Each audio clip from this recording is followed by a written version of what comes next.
Now, we have just seen that Fermat's little theorem is quite useful when computing powers, but let's consider the reverse problem.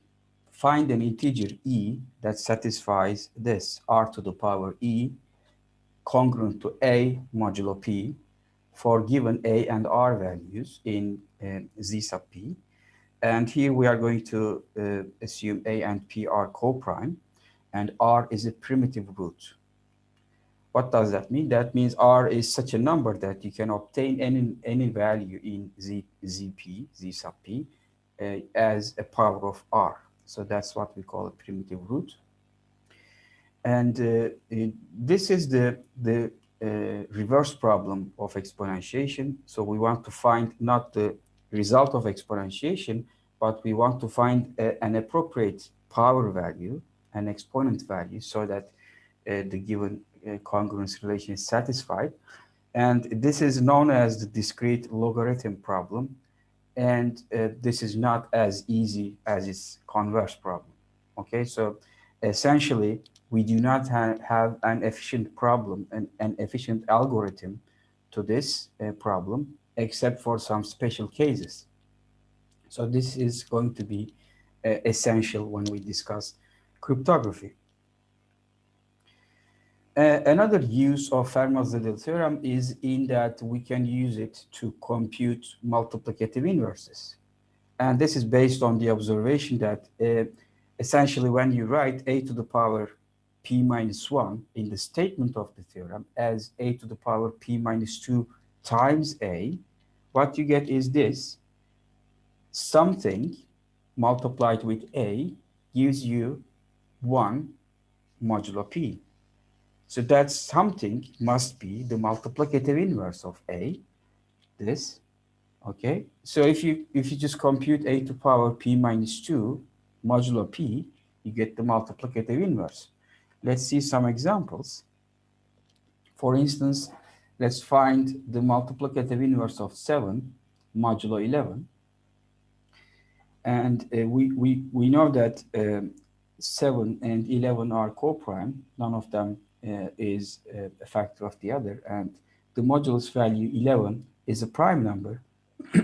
So Fermat's little theorem applies here. Therefore, we can use this relation to obtain the multiplicative inverse. And therefore, the multiplicative inverse of 7 is congruent to 7 to power 11 minus 2 modulo 11. Now here, of course, it's not that easy to compute this as applying Fermat's little theorem, because it doesn't give us one congruent modulo 11. So we need to use the earlier method of dividing this into powers of 2. So you can write 7 to power 9 as 7 times 7 to power 8. And 7 to power 8 is 7 to power 2 to the power 2 to the power 2. And under modulo 11, 7 to power 2 is 49. So that makes 5 modulo 11. And therefore I have, so this is 5. So 5 to power 2 to the power 2 here. That is 25, which is 3 modulo 11. So you get 3 to power 2 here. Finally, 7 to 9, 63. So that is congruent to 8 modulo 11, which is the multiplicative inverse of 7 modulo 11. And the next example, well, of course, the point here is that, well, this is all good, but for instance, modulo 11, I could have tried all the values. But of course, as the modulus value increases, that method is not going to be as efficient as the smaller values. So for instance, modulo 41, if you are doing this computation by hand on paper, it's going to be quite tedious to try all the values from 2 up to 40. So this is this is the computation using Fermat's little theorem that you can do even by hand. And since 41 is prime, and 5 and 41 are obviously co-prime, we can we can write the multiplicative inverse of 5 under modulo 41.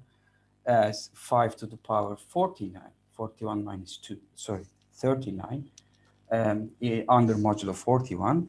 And I can write, well, you can again apply powers of 2, but here I just wrote this as 5 to the power 3 to the power 13. You see, because 5 to the power 3 is 125, which is equivalent to or congruent to 2 modulo 41, because, well, 125 is just 123 plus 2, and this is 3 times 41. Sorry. Therefore, 5 to the power 3 is congruent to 2 modulo 41, and I can write this as 2 to the power 13. And 2 to the power 13 I can write as 2 to the power 6 times 2 to the power 7 under modulo 41, and these reduce to, well, this is 64, this is 128, so this is congruent to 23, and this one to 5. After the multiplication, you get the multiplicative inverse of 5 under modulo 41 as 33. As I said, you could have also computed this using the original method of splitting the exponent value of 39 into powers of 2.